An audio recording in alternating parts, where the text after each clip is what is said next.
Hey, what's up, everybody? This is Charles Sabanz. I want to welcome you guys to another episode of the Dreamers Pro Show. We cover everything from sports, hot topics, classic debates, entertainment, and we give you guys a fresh perspective on things and how we see them. And today we have one of the most stupid shows that we've ever touched on, and probably ever. But before we get into it, please make sure you like the video and subscribe to the channel. So I'm pretty pissed off, but I'm trying to hold myself together here. So LeBron James went on the Pat McAfee show, right? Mr. Black Power. Black power, black power, black power, black power that never goes on any black platforms.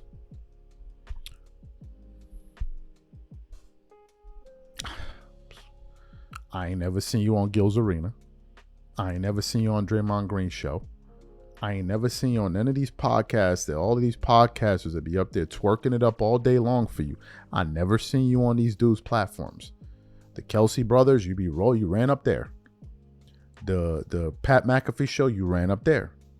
You minded the game with JJ Redick. Now you're about to mind the game with Steve Nash. Ain't no brothers out there for you to mind the game with, bro. Ain't no other brothers out there for you to mind the game with. I'm just saying. Inquiring minds need to know. I just want to know. Because for as much black power as you talk and all that black nonsense and black, you sure? I don't see it. Where's it manifesting at? That's what some of his ridiculous supporters like to do. They like to say, oh, LeBron is pro-black. Where? Pro-black how? How? Because he goes up there and says black people this and black people that. That means you pro. That's what it takes just to go out there and say black people this. Where was the pro-blackness when Kyrie was getting thrown under the bus? I didn't see that. You was up there. I didn't see that, my boy. But nevertheless, we're going to digress. So as you guys know, a few months ago, there was this stupid movement that came out called We're Done with the 90s, right? One of the most stupid movements that's probably come out in quite some time. And you had a bunch of dweebs and bozos running around the internet feeling like they accomplished something.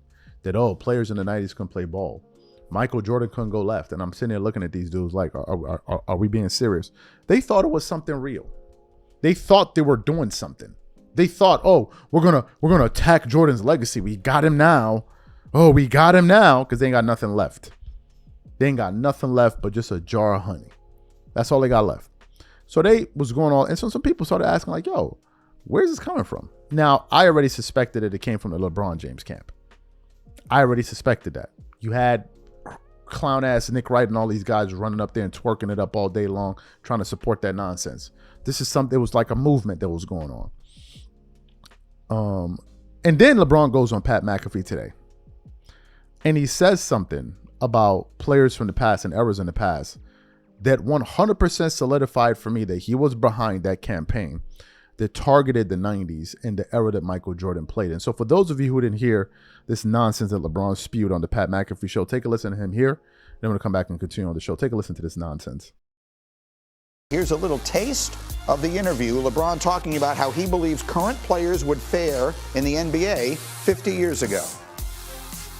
You trying to tell me Giannis wouldn't be able to play an NBA game in the 70s?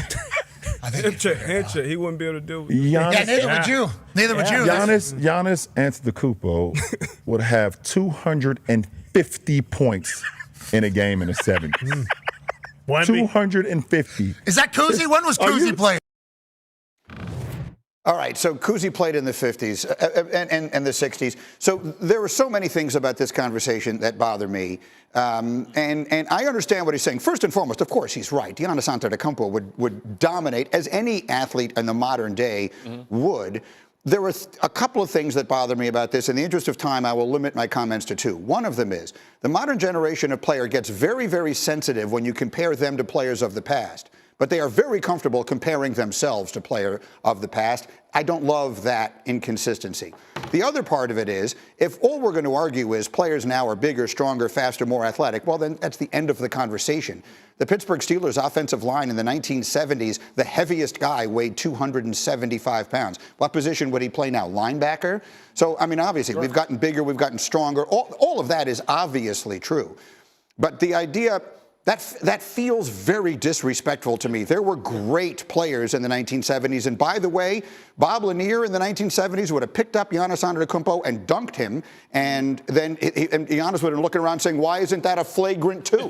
While he was flying into the stands. So, look, the players of today are brilliant players. Right. And I'm not taking anything away from them. And LeBron is on the very short list of the greatest players we've ever seen in the history of any sport in this country. But if the best argument you have is, well, look how much more athletic and skilled we are now, well, that's the end of any conversation, and it isn't an interesting one because it could be made for any sport at any time.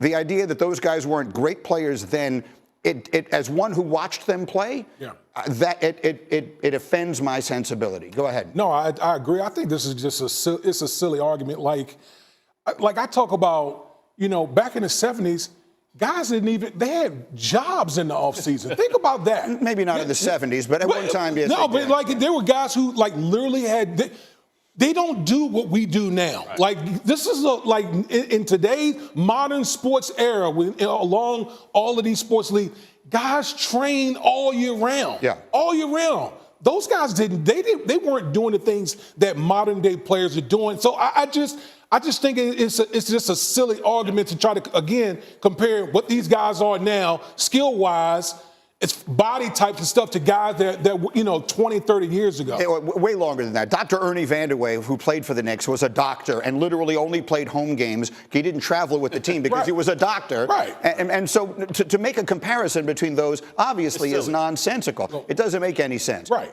So you heard what LeBron James had to say. LeBron was behind that. We're done with the 90s nonsense. He was 100% behind it. He was because it benefits him. Who does it benefit the most? Him. Because what it does is it props him up, props up his era, and therefore he seems greater to his ridiculous followers that believe it's not. He was behind it, and these comments solidified it. Otherwise, why would you go out there and say something like it? It means it's something that you think. It's conversations that you have. He was behind it. But let me burst LeBron's bubble and some of these LeBron fans that feel like LeBron and Jordan are on the same level. Let me just shut y'all down real quick because apparently y'all think this thing is a debate. And I'm going to just give you guys some more information because y'all going to get this work today. Shout out to Loaded Lux. Just to kind of keep it gully with you dudes and let you know that y'all are never going to be on MJ's level. So just stop right now. I want to show you a post that we got from Basketball Forever. And I want you guys to take a look at this. It says, in 1993, Michael Jordan jokingly said it would take $300 million, which is the equivalent to $614 million today, a contract to lure him back to the NBA after his first retirement. Sounded crazy at the time. However, when Michael Jordan said, "I'm back," in 95, it generated a once-in-a-lifetime economic phenomenon. It generated an estimated $3.1 billion in revenue for Nike. It drove a $2 billion increase in the stocks MJ represented, a 75x increase in Bulls ticket resale price, 9 million units of Michael Jordan merchandise in 12 hours. A fan even sold his house to purchase an $80,000 courtside seat for his first game back.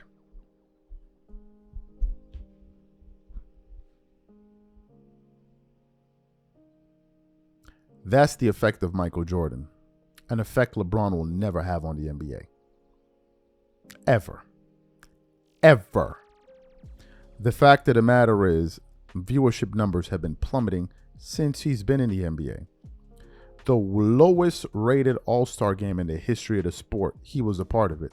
So if he's this magnetic personality and player, why don't people show up to watch him?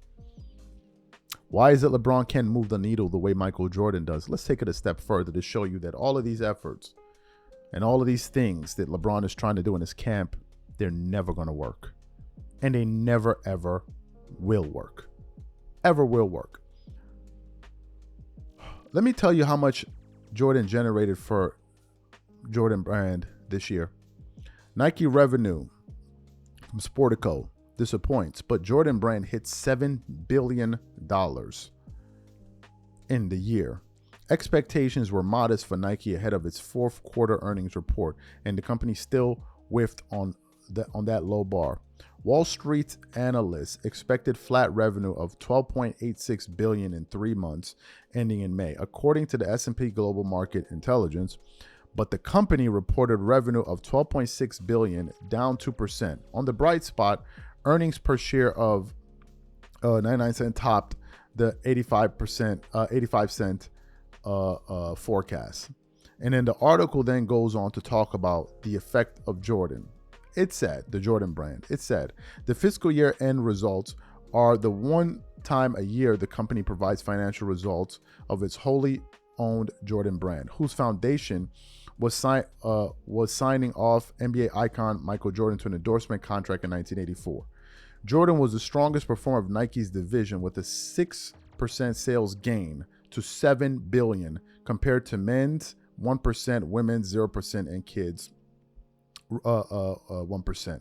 Jordan brand revenue has doubled since 2020 and has expanded into more women's gear, non-basketball items, and international sales. The performance basketball shoe market is down over the past decade, but the retro of lifestyle business has more than made up for the decline. Do you know what this is saying? This is saying that Jordan brand is actually getting bigger than ever. Do you know that Michael Jordan brand generates more revenue for Nike than LeBron, KD, all of these guys combined? Are you aware of that? So all of what these guys think they're doing, whatever it is they think they're up to, whatever it is they think they're accomplishing, it's not happening in reality. You guys, your war exists on ESPN, 1 or 2 podcasts out there that twerk it up all day long, and some Instagram accounts. In reality, Jordan is still dominating. Good luck, good try. Even with all of these people twerking it up for you, including yourself doing some serious twerking, you're not convincing nobody, son. Even when Bronny showed up to some of those Laker games, I think when Kobe played, LeBron scored, what shoes was he wearing? He was wearing Jordans. That ain't for nothing. So if you're as great as you think you are, why have you never been able to do any of this that Michael Jordan did? Let's stop. Congratulations for looking like a bozo, for taking a dump on your own league and the players that helped build it for you, just so you can come in, become a billionaire, and trash them. Congratulations. You're a bozo.